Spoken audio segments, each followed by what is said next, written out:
Welcome to the Shred Show, episode 2. I'm Tristan, I'm Taylor. and today we're going to be speaking about what gear is worth spending money on. All that and more coming up on this week's Shred Show. Roll the intro.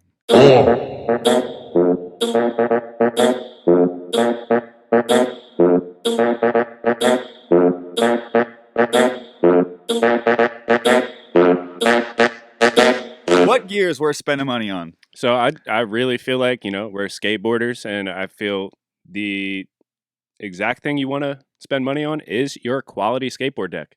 Quality deck. What makes a good deck? So if you're going to go to Walmart, I don't think they even use wood. Straight up. I was watching a video yesterday. Some dude skated it. I mean, he was shredding it, but snapped it on a flat ground ollie. Yeah. So what you want to do, you want to go to your local skate shop. It doesn't have to be a name brand or anything, but know like the quality pressed wood. It has a polished finish. It's going to be your good board. So what about the bargain bin? So the bargain bin, you're going to get you're going to see like a bin in your shop. It's going to be like, this is on sale. Most likely those boards have manufactured defects, like the wood is warped. So it's not going to last as long. Yes, you could still skate it. If you're a beginner, perfect. That's a perfect board for you. Yep. But if you're moving forward in your skating career or whatever you're trying to do with it, you're going to want to spend the money to get a good deck. Yeah. Yeah. If you're dropping gaps, board will snap. Instantly, almost. It rhymes, so you know it's true. Quality decks. Also, they have different plies. So they have 8-ply, 7-ply. If you get a good deck, you're going to get a lighter board that's stronger versus, those Walmart or Amazon boards. Amazon, Walmart, Target. Have you ever seen a skateboard at Target? I think so. Yeah, they'll have intro Just shredder don't. boards. Just don't. Plastic trucks. Bad idea. So this past week, I've probably blown out 7 bearings. That's insane. I gotta find you the clip when I did the front Smith down the rail and my wheel literally fell off. I sent it to you, right? Yeah, we'll put it in. It's insane. So you definitely want to get a quality bearing, and you definitely want to know how to service those. They will last pretty long. You can get a $20 to $30 pair. Yeah. That'll last a while. Right now, I was recommended Bronson. Not giving me a problem since I got those. So yeah, skate rated bearings versus just like any other run of the mill bearings. If you buy cheap bearings on something like Amazon or something like that, or even at a skate shop, the cheap bearings, they're good for people that aren't taking it down gaps. They're not taking big hits or big impacts. However, at the end of the day, get what you can afford. But if you buy the cheaper bearing, you're going to be buying another one and another set and another set and another set. So you might as well spend good money on something that'll last. Put the money up at first. It's going to last just as long as buying 7 $10 bearings. Yeah. Which that's kind of the boat I was in. I was like, all right, I don't feel like spending $40, but you got to do what you got to do. The mini logos, the $10 ones, I kept buying them. Just kept breaking. Yeah. In that same vein, wheels. Yes. So with wheels and everything, you're going to want to know your style of skating. Yeah. So if you're out in the streets or something, you're going to want a harder diameter wheel. Comparatively, if you're skating the transitions on that slippery surface like wood and all that, you're going to need a softer wheel to get grip on all that slippery surfaces. Yeah. But if you're going to want to take impact, gaps and all that stuff, you're not going to want to land on a board where the wheel squishes. Yeah. Because if the wheel squishes, you're stopping. You're going to stop. Your board's going to hit the wheel, and now your wheel is sticky. You're going to get some wheel bite, and you're going to launch yourself so far, further than the gap that you just jumped. In addition to that, cheap wheels, they're going to get flat spots. You don't want flat spots. You don't want that annoying. Yeah. Spend a little extra money on your wheels. When it comes to durometer, that's something that'll come up in a Tech Tuesday. We'll talk about that. But on average, what's a decent, a good run-of-the-mill skate durometer? I would say if you're skating in the street, I would go anywhere from 95 to 101. I skate 101s, but I like the slide. So yeah. And that helps with grinds and everything too. So the softer your wheel, say you're trying to do a wheel locked grind like a Feeble or a Smith, your wheel is catching the rail. If it's soft, you're going to have to end up waxing your wheel to get any type of slide. Yeah. So spend money on wheels. Next one, I think personally, I think it's a little controversial. Okay. Okay. You wanted to throw this in there, and I thought maybe a little differently. But after my experience this week, I might be in your camp. Shoes. It's hard Yeah. to justify spending a lot of money on shoes because as skaters, we go through shoes so often. However, my experience is that you can go through them much faster. The same way with bearings. It's the same argument. Well, so like, even spending money on shoes, it's just also knowing what you're buying. So me, I skate Nike SB Blazers. Those are my favorite shoes to skate. But I really enjoy skating a New Balance 288. Yep.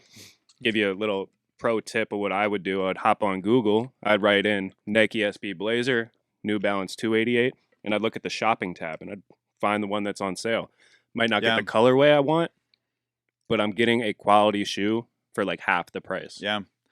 And with that, like we always say, support your local skate shop. So like if your local skate shop has it, like that just helps the community and the community grows. And a lot of shops do sale shoes. All you got to do is show your face, pop in, get to know everybody. Fit is important, right? You can't just order shoes on the internet. Like you have to know, like at first you don't know your shape. Very true. Yeah. Like I know what shoes I like. I found that out through trial and error. So I can go online and know what I'm buying. I'm getting consistency every time. Except with the New Balance 288s, some have like this really nice toe box. Yeah. And some are just trash. Dude, quality control across shoes is always going to, even if big brands like Nike, small brands like, I don't know. Is iPath still around? I haven't heard iPath in years, but I would say there's this brand coming up. It's Opus footwear. So I've seen some stuff. Yeah, from them. I know a couple of my homies who are out here in Denver skating those. I haven't, asked them if they like them, but they're still skating them, so I'm assuming they do. Skaters building skate shoes. I like the idea of that, but like going back to like what is worth spending money on.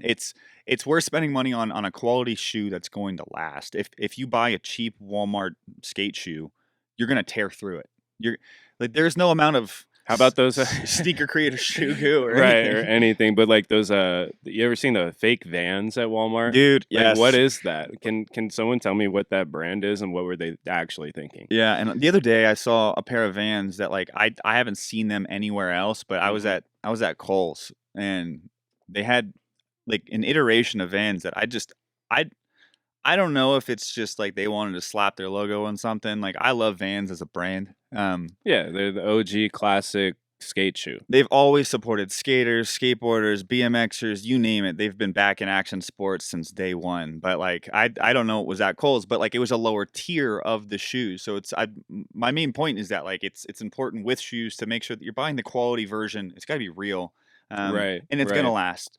Otherwise, you're gonna end up. The difference is like $20 or $30, right? Like that's actually kind of crazy because like a brand new pair of Vans is what $70-$80. If you're getting it $30 cheaper, what are they using?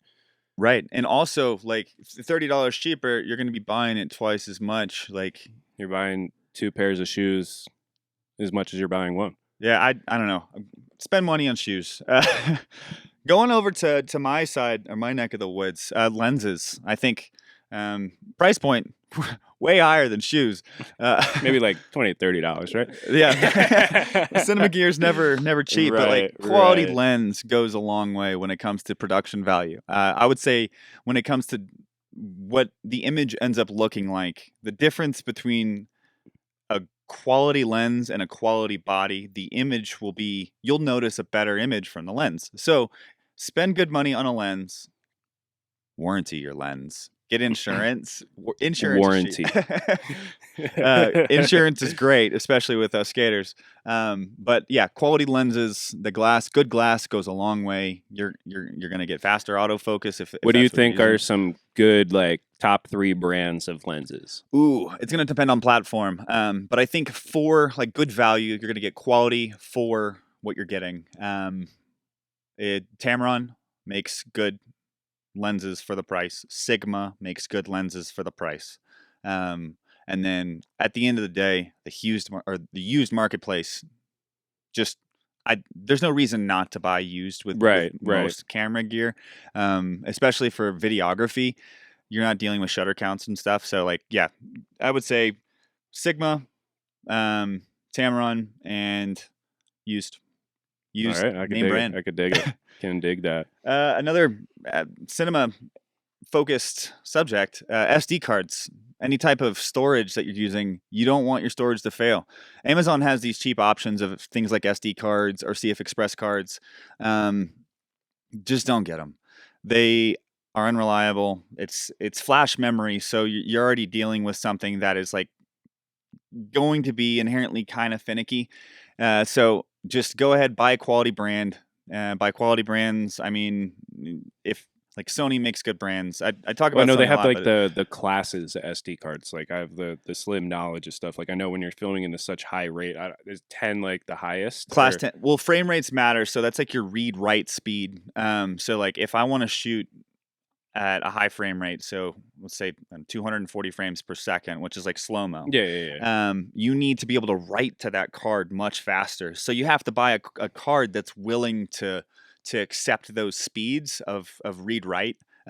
So usually you're not going to get any cheap cards on that end of the spectrum. But if you're just shooting like standard 30 frames per second or maybe 60, then like you can get cheaper cards, but you still want a quality brand. At the end of the day, the emphasis is on quality. And with that, you're looking for manufacturer QC. So you're looking for bigger brands that are going to support in basically they don't want the stigma of failure. Right. So they're putting effort into making sure these things are reliable. I mean, can you imagine you go out to film for someone, you're going out to film for Chris Joslin doing something Yeah, doing some stupid. huge stuff. You finally got Yeah. that break. You're that filmer. You're doing that thing, and your card stuff fails. That like just heartbreaking. Can't recover it. It's flash memory. Like kills your credibility as a filmer. All that stuff. I'm sure you would love that. Lastly, quality filters. So if you're going to put any type of ND filter on, which happens a lot with filming outdoors, Right.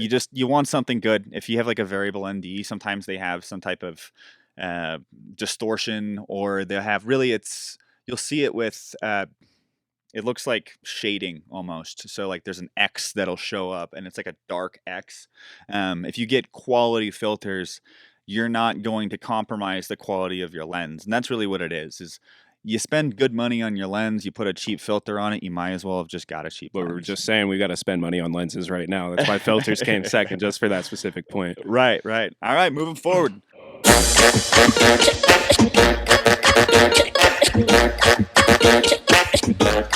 Let's go. We got some skate news.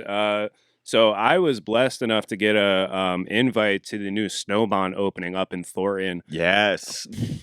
How was it? That facility, it's literally a dream for action sports, just athlete. Yeah. It's got such a sick street section for skating. That's what our main focus is here. But they originated more on the snowboard ski side of it, where they have their own kind. I don't snowboard or ski or whatever, but it's like a treadmill and you're on it, and it's like you're riding down a mountain.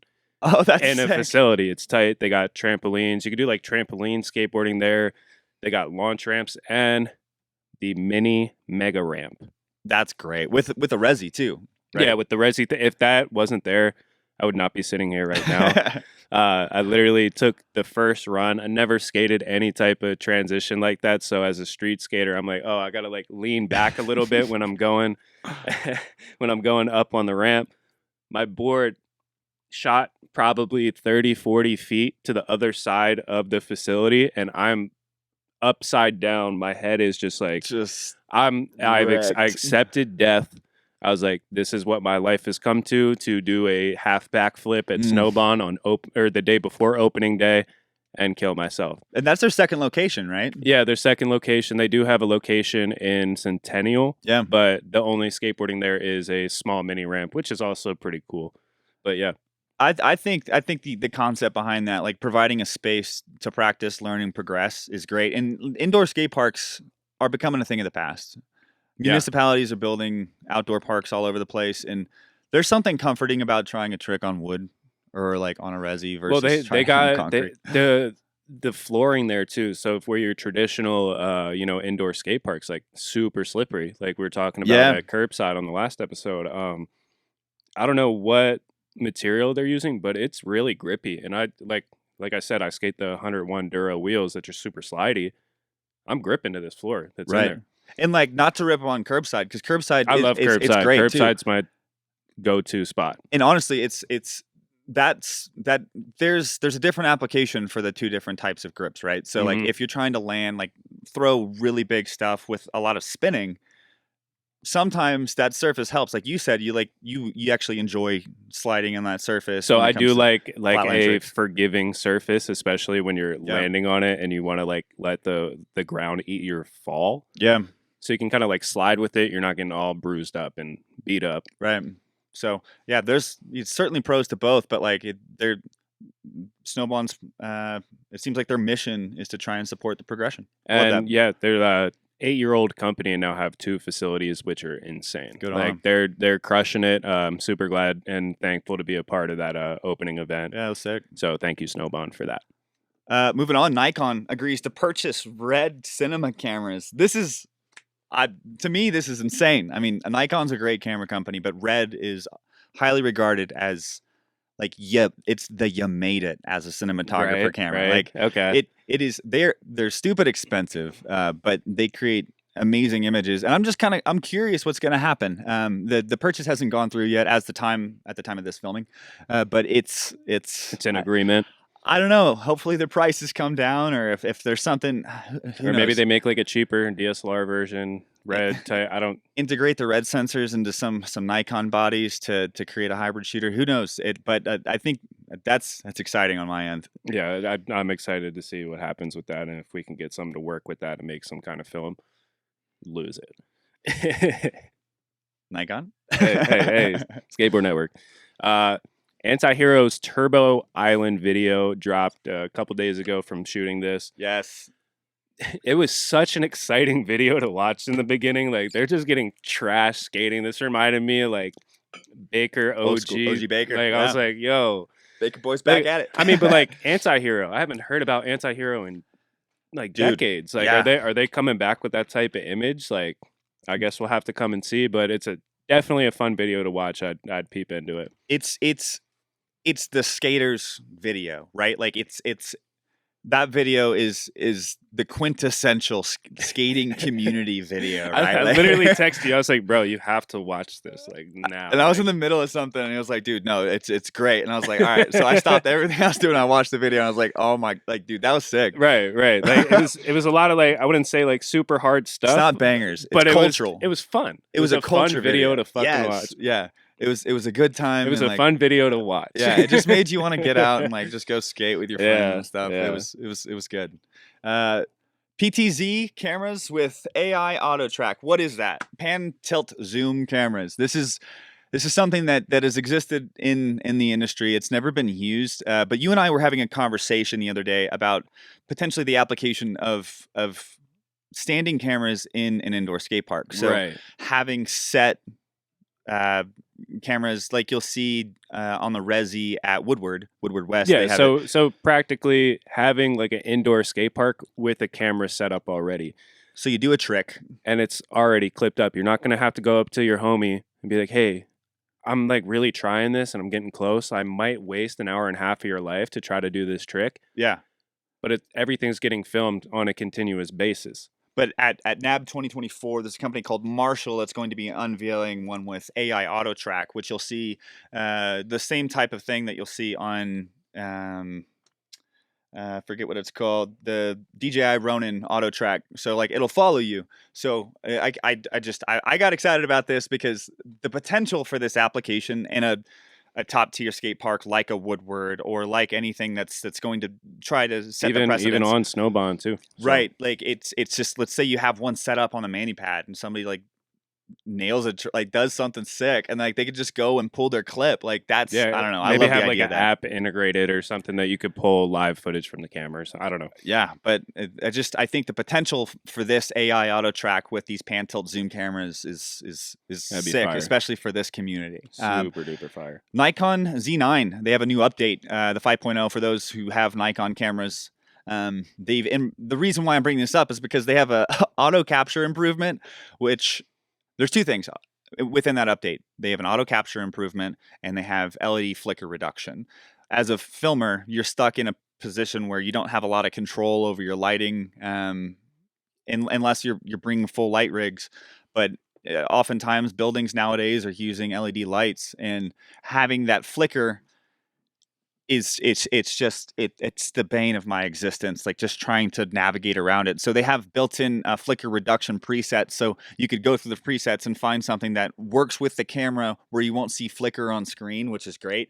In addition to that auto capture, you can set your camera to capture as soon as it gets in frame. They created some updates where, let's say you're a photographer, and you're trying to capture a trick down a rail, and you are just trying to hit them center frame.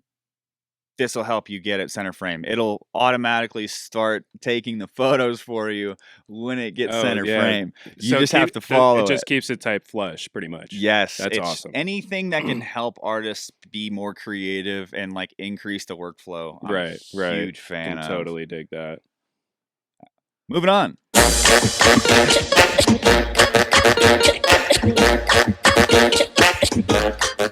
Through the lens. This is the part where we pull up a clip and talk about the edit. This week's edit, we have Tristan doing his frontside Smith down a rail, and we have Taylor missing the shot. Let's talk about that. To kick this thing off, it was the first go. It was first try. Frontside Smith down the rail. I hadn't had the camera hasn't really been set up at this point. I just kind of walked up. Tristan was ready to go, and that's like a lot of the pressure that you have as a filmer is making sure that you're making the skater feel comfortable, right? Like going on their terms. So like it's really good to learn their timing. Like everybody knows like Nija's like routine, the board flip tap thing, all that that stuff, the OCD type thing. Andrew Reynolds, tap it 3 times. You're ready to go. Every skater has one. You just got to look out for it. Well, I saw Tristan's and I thought, damn, I'm about to miss the shot. And it turns out I had the lens zoomed in too much. And you can see me trying to adjust the zoom while he's going, but I didn't have time. He was going and I needed to focus on getting him center framed. I mean, and the best part is too, I knock it first try.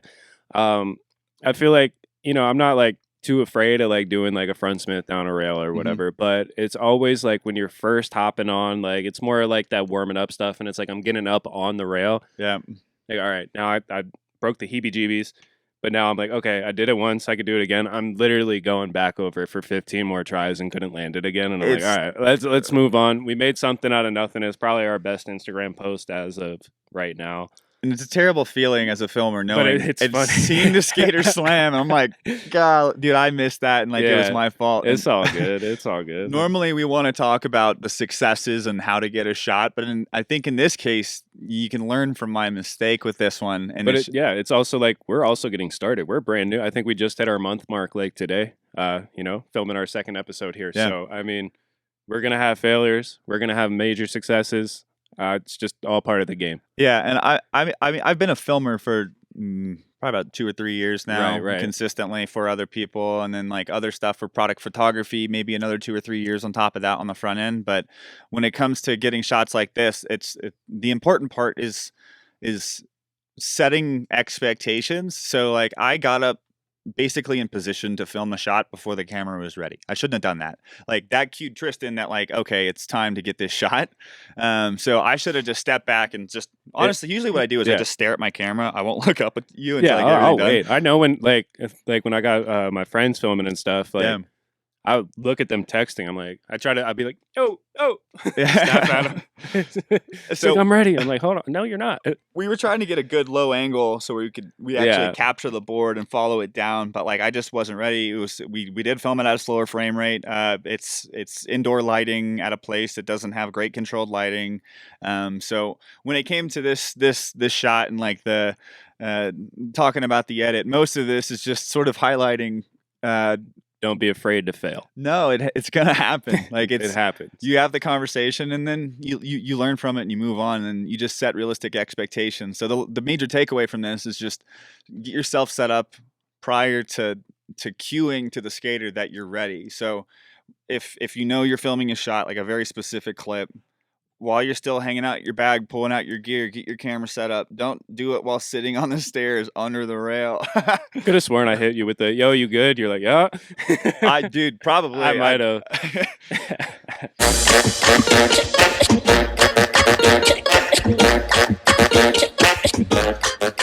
Let's go. So I was just scrolling on Instagram and I seen this Dakota Servold with the front blunt, right?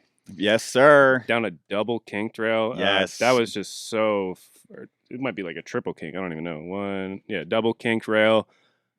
So insane. I can't even do a front. I can do a front blunt, but I would never think about like locking it in and taking it down a rail like that. That is so fire. That's in that the America video. There's so much more. That's a great video as well. You should totally peep out. Yeah, I mean, he hops into this, and he's just you could see that he's just locked in. I don't know how many tries this took him. Honestly, like I don't think it took him that many for like how controlled he is, and that's his comfort trick. Yeah, he's locked in.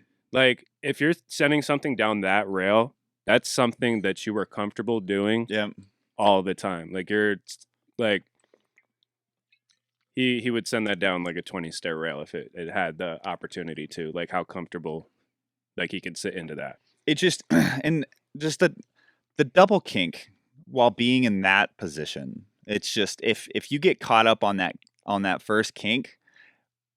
I don't even want to skate a kink doing a 50-50, so I totally get you. It's just you have to be over top the rail while you're locked into it. You hit that first kink and you're blind falling backwards onto the rail and a drop. It's pretty much doing a back tail slide down it, but like a little more vertical.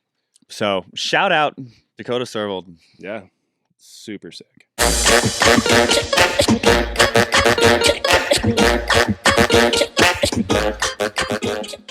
Copper drop. All right, I gotta get up real quick. We got a little something here. So a brand called Mild Skateboards. It's local to Colorado. Get my headphones on. We got something cool, custom. We love supporting the community, and this is one of those things. So I'm totally huge on supporting, local people who come around. I love the, just sense of like trying to make something happen. Yeah. So a buddy of mine, he's so local to my skate park, but he started his brand, Mild Skate Co. or Mild Skateboards. Super sick. Got the first batch. Definitely want to support. Probably just keeping this as nice memorabilia. But this is quality wood. If you're seeing this, take a look at it. I was looking at it earlier, and it's nice. Things like this. I mean, it's screen printed by him by hand, and I think that's so sick. And like as this brand grows, he's going to progress and do different designs and stuff. And these are the type of decks that I personally don't skate. Like you're supporting your friends. This is art. This is something that like I'm putting this up on the wall. Like and like it's got that fresh clear coat smell to it. It's beautiful. It's the smell of trying something. And this isn't a paid plug, but like the idea of Copper Drop here, it's just we love the idea of something that's unique and what makes it very unique too. He's sending every board for this batch at least. I don't want to say he's doing this for every single one, but he's giving you a identical fingerboard with the purchase of a deck, which is super cool. It's cool. Yeah, he's got the grip tape in it too. I gotta figure out how to. I'll skate this one. Yeah, I don't like know how to fingerboard. I don't do it. I could do a kick. I got a little clip of me kick flipping one yesterday. I was bored. Yeah, I had a tech deck when I was younger, but like I don't know. I never got around to it, but I think that'd be sick. I would probably turn into a keychain or something. Yeah, that's fire. Yeah. That's fire. Oh yeah. So Copper Drop, obviously. I already copped it. Yeah, I'm copped it days before this. any of you guys have brands where you're creating something from the ground up? Let us know. We want to see it. Yeah, I'll literally buy it. We're a couple artists. We love that. Copper Drop Fujifilm X106 limited edition. Okay, they're bringing back a special edition. This is highly regarded as one of their best cameras ever made. So this is just a cool marketing opportunity by Fuji, but like it's sick. Like everything about it. It's a 90th anniversary that they 90th anniversary. How many of y'all 90 years old? Come on. And it's engraved with their original brand from 1934. Like it has unique serial numbers. This thing is packed with with everything you would have wanted it to, right? So it's got those soft relief boxes, and they have a special strap for those who like to collect the additional components, and it's got its own little history card, and yeah, it's rare, it's limited quantities, It looks sick. limited Definitely looks tight. location, and I think it's cool, it's unique, and it's expensive. Copper drop, I mean, personally, I won't be buying it because it's expensive. However, if If you had the expendable funds, you're buying 8. if I had $2,000 sitting around just burning a hole in my pocket, I think this would be a sick thing to just go out and take a couple photos with. It's just cool. Just one of those things. It's just cool. It's tangible. It's cool. It looks awesome. Not even it's like that vintage. It's not even a tool at this point. It's just a piece of art. Yeah. I think that's dope. Moving on to Nike SB Zoom Janowski OG Plus, the skate shoe I grew up skating. Yes, sir. You know I already bought 2 pairs of them. Did you now? I did, but I want to give you guys a forewarning that I had to live through, and I'm very upset about. You're going to want to get at least maybe like a half size bigger. Because I remember when I was a kid, I'm like, yeah, I wear a 10.5 shoe, right? But I'm only wearing Janowskis. And then I started moving away from wearing Janowskis. Yeah. And I'm like, this 10.5 is a moon boot on my foot. But, I didn't remember that when these came back out. I got the 9.5, which is my shoe size, which I wear in my New Balances, my Blazers, and all that stuff fit perfectly. But they got that hard backing, like that boat shoe. Yeah, heel. Yeah. I skated these pair for 30 minutes in the beginning of February, and I tore up the back of my heel. Yeah. Super raw. It's actually still a open wound on the back of my heel. We're filming this on March 13th. It's been over a month, and I still have that on the back of my heel. I'll still wear the 9.5s, but I'm not skating them. I will probably cop a 10.5 pair or a 10. Yeah. Just to see how, because when I was skating them, I was like, whoa, nostalgic tricks are coming back. Everything's feeling great. Still a cop, but upsized. They run small. Yeah, and it's always going to be dependent on like an individual's like biomechanics, right? So like your ankle, like your heel cup, right, is going to be a different shape than my heel cup. So like, people are going to have. That's why earlier I said like it's so important to try your shoes on, especially with skate shoes. Yeah, like Janowski's, I have an opposite problem. My heel slides out of them. I can't stay in them. Really? Yeah, I pop right out of them. I don't know what it is. I don't know what it is about the shape of my foot, but like when it came to, I don't like soft top shoes, anyways. Yeah. But like I would pop right out of them. So, dope shoe, classic shoe. I mean, Stefan Janowski. The How to Tray Flip video. Come on. This might be Nike's best performing skate shoe, which like built the brand because like these transcended skateboarding. Was Nike SB OG Plus. Right. Yeah. These were those. Obviously, we cop. Right. Yeah. I'm not gonna cop again. I'm actually gonna go with drop on this one. I mean, you're entitled to your wrong opinion, but it's fine. And maybe next week I'm gonna bring up those rallies, and it's gonna swap. It's gonna be another drop. Okay, Canon copper drop EOS R5 Mark II. Now this thing hasn't come out yet. It's rumored, but we want to talk about it because if what the rumors say are true, this thing is going to be a workhorse. It's already Canon's highest resolution camera. It's a full frame sensor. It bursts for photography all the way up to 30 frames per second.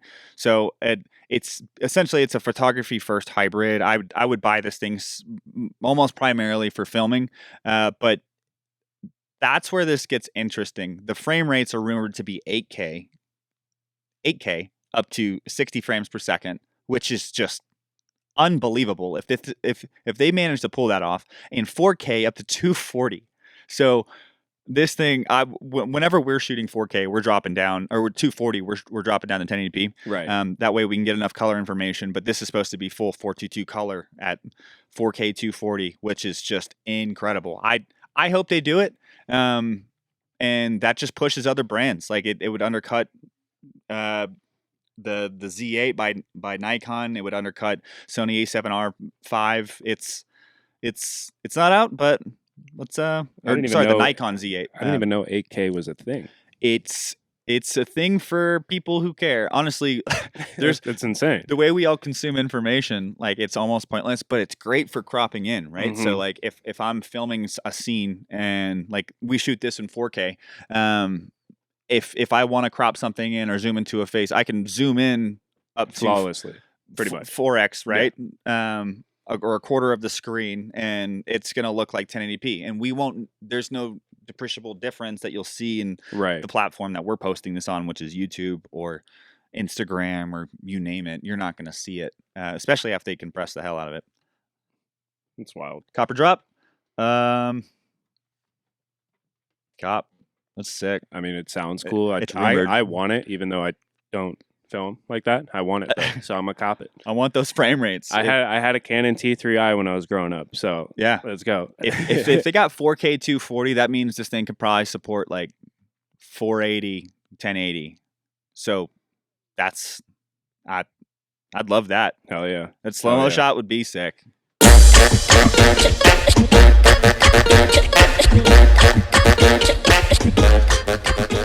Check the mail. This is the segment where we check our mail.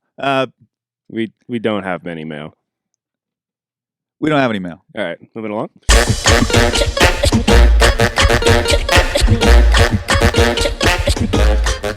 And that's it for this week's Shred Show. Tune in next week where we're going to be talking about the best editing software. Which one is right for you? Let us know what videos you want to see in the comments, and we will try our best to make it happen. All right, I'm Tristan, I'm Taylor. and we'll see you next week. Later.